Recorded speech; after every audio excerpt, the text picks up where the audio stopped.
Welcome to my channel. Subscribe and enjoy my new stories every day. The night had descended into a dizzying blur of laughter and clinking glasses. Jason's 30th birthday was in full swing, marked by a relentless cascade of liquor and the warm glow of friendship.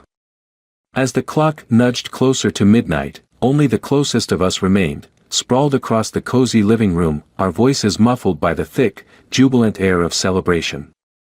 I sat on the edge of the sofa, the fabric slightly worn from years of gatherings like this, watching Clara, my wife, as she danced with careless abandon to a song only she seemed to hear. Her cheeks were flushed with drink and delight, her eyes sparkly yet unfocused. I smiled, reminiscing about the early days of our romance, when every party ended with us lost in each other. As the music dwindled into a slow, haunting melody, Clara staggered over to me, her steps uncertain but her smile unwavering. She collapsed into my lap, throwing her arms around my neck, pulling me into a kiss that was too passionate, too charged with an unfamiliar fervor. "I've missed you so much, Mark," she whispered against my lips, her breath heavy with the scent of red wine. "Every night, I dream of us, of that night. I can't leave him, Mark. But I love you. I've always loved you." The room spun, not from alcohol, but from the crushing weight of her words. Mark? Who was Mark? My mind raced as I gently pushed her back, staring into her eyes, searching for the playful glint of a joke. But there was only earnest confusion mixed with a dawning horror as she realized her mistake. "Clara, it's me, it's Alex." Her eyes widened, and a sobering coldness replaced the drunken warmth. "Alex," she stammered, the color draining from her face. I thought you were." "No, Clara. It's always been me." My voice was a mixture of disbelief and rising anger. Around us, the remnants of the party fell into an uncomfortable silence, the tension thickening. She tried to speak, to explain, but the words tangled on her tongue, lost amidst sobs and stuttering apologies. The rest of the night passed in a haze of whispered accusations and half-hearted denials. Our friends, unsure of how to respond, gradually trickled out, leaving us in the stark, unforgiving silence of our imploding marriage. The following days were cold and calculated. My shock morphed into a simmering rage, a desire for revenge that eclipsed all other thoughts. She had betrayed me, not just with her body but with her heart. And for that, she would have to pay. As I plotted my next steps, every action was tainted with the bitterness of betrayal. The divorce papers felt heavy in my hands, heavier still when I saw her signature at the bottom, scrawled with a shaky hand. Our shared memories, once a tapestry of joy and companionship, were now just weapons in my arsenal. I spread rumors, twisted truths to tarnish her reputation, watched as her world crumbled around her. When the final gavel fell, granting us our freedom from each other, I walked away without a backward glance. She had made her choice that drunken night, and I made mine in the cold light of day. We never saw each other again. In the weeks following the party, our home became a battleground of icy silences and whispered conspiracies. Clara tried to mend what she had shattered, her apologies spilling out in desperate, tearful bursts, but I remained unmoved, my heart encased in a shell of betrayal and hurt. "Alex, please, we can get past this. It was a mistake, a horrible, stupid mistake," she pleaded one evening as we sat at opposite ends of the dinner table, the space between us cluttered with unpaid bills and unspoken grievances. "A mistake, Clara? You confessed your love for another man, to my face," I retorted, my voice low, each word a calculated strike. "How do you suggest we get past that? I was drunk, and I thought you were him. It's just, I was confused." "It doesn't mean I love him," she stammered, her fingers nervously twirling her wedding ring, a now bitter symbol of our fractured vows. I scoffed, pushing my chair back with a scrape that echoed too loudly in the tense air. "So your heart only lies when you're drunk? Is that it?" She recoiled as if struck, her eyes welling up. "Alex, I love you. I do. But I was lonely, you were always working, and he was there. It just happened once. I regret it every day. Once is all it takes, Clara. Standing, I felt the room's temperature drop, the atmosphere heavy with the impending storm. You want honesty? Here it is. I don't think I can ever trust you again. I don't know if I even want to. The following days were filled with my calculated detachment. I contacted a lawyer, meticulously gathered evidence of her infidelity, and prepared my strategy. Each step was a calculated move on a chessboard, positioning myself for the ultimate checkmate. My friends, once shared, chose sides. I fueled their doubts about Clara with subtle hints and revelations, ensuring her isolation. At nights, I could hear her sobbing through the walls of our now separate bedrooms, but the sound only steeled my resolve. One afternoon, I returned home earlier than usual to find Clara in the living room, surrounded by a sea of paperwork and photographs, memories she was desperately trying to box up. You're moving out? I asked, the words not a question but a confirmation of the inevitable. She looked up, her face pale, her eyes red-rimmed. I thought it would be easier for both of us, she murmured, her voice barely above a whisper. Easier, or are you just running away from what you've done? My tone was accusatory, each word designed to wound. Clara's face crumpled, and she turned away, focusing on sealing another box. Maybe I am, she conceded, her voice breaking. Or maybe I'm just trying to give you the space you clearly need. As she left the room, the sound of her footsteps was like the final nail in the coffin of our marriage. The divorce proceedings were brutal, a relentless tug-of-war over assets and accusations. I watched as her spirit broke, piece by piece, her defeat written in the slump of her shoulders and the hollowness of her gaze.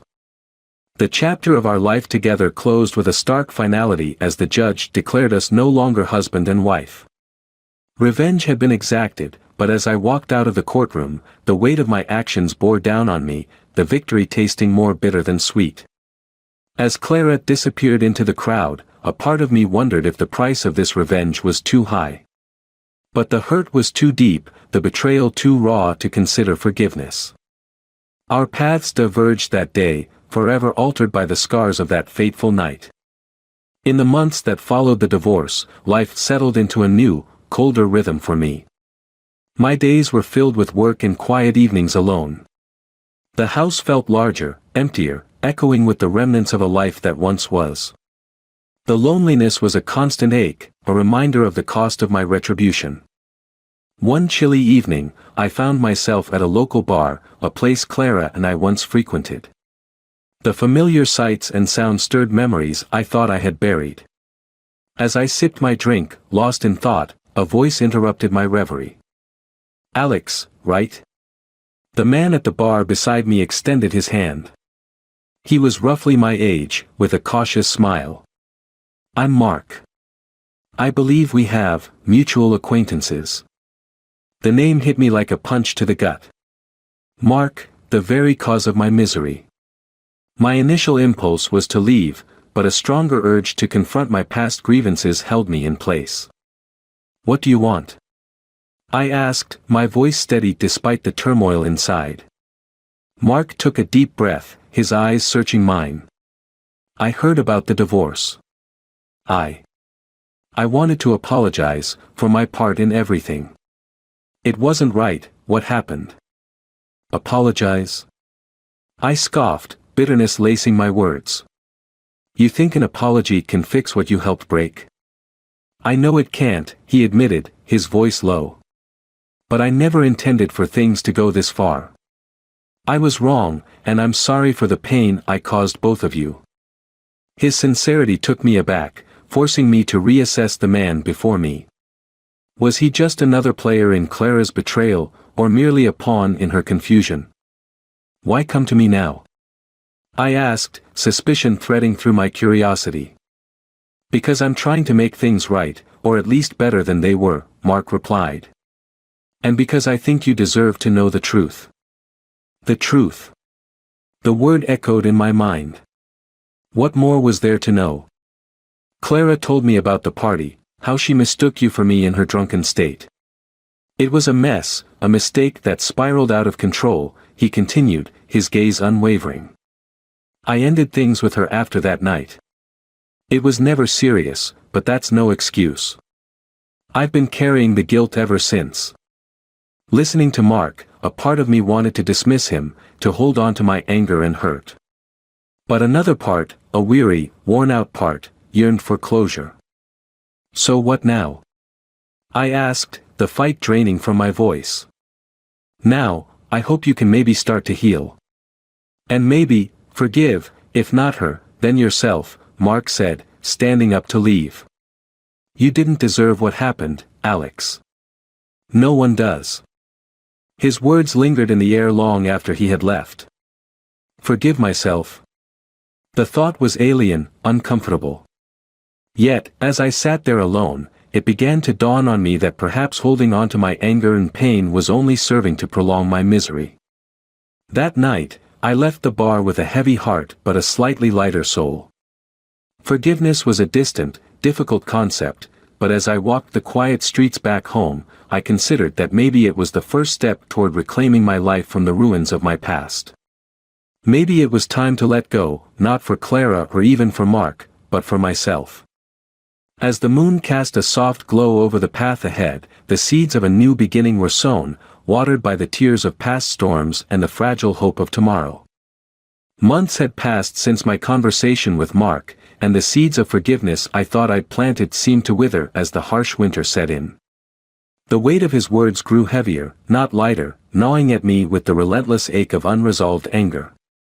The idea of forgiveness, once a distant beacon, now felt like an unbearable concession.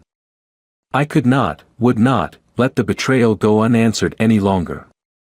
One icy evening, driven by a restless surge of vengeful clarity, I orchestrated a final meeting, a reckoning of sorts. I invited Clara and Mark to the now empty restaurant where Clara and I had celebrated our anniversaries. The place was a shell of its former warmth, much like my heart. As they arrived, uncertainty etched on their faces, I greeted them with a chilling calmness. Thank you for coming, I said, my voice devoid of any warmth. I think it's time we put everything to rest. Clara looked fragile, worn by the months of isolation and scorn. Alex, I don't know what to say anymore, except I'm sorry. I truly am. Mark nodded in agreement, his face grim. We both are. We never wanted things to go this far. The thing about endings, I began, pacing slowly in front of the dusty tables, is that they often start with a spark, a tiny, ignitable truth. And I have one last truth for you both.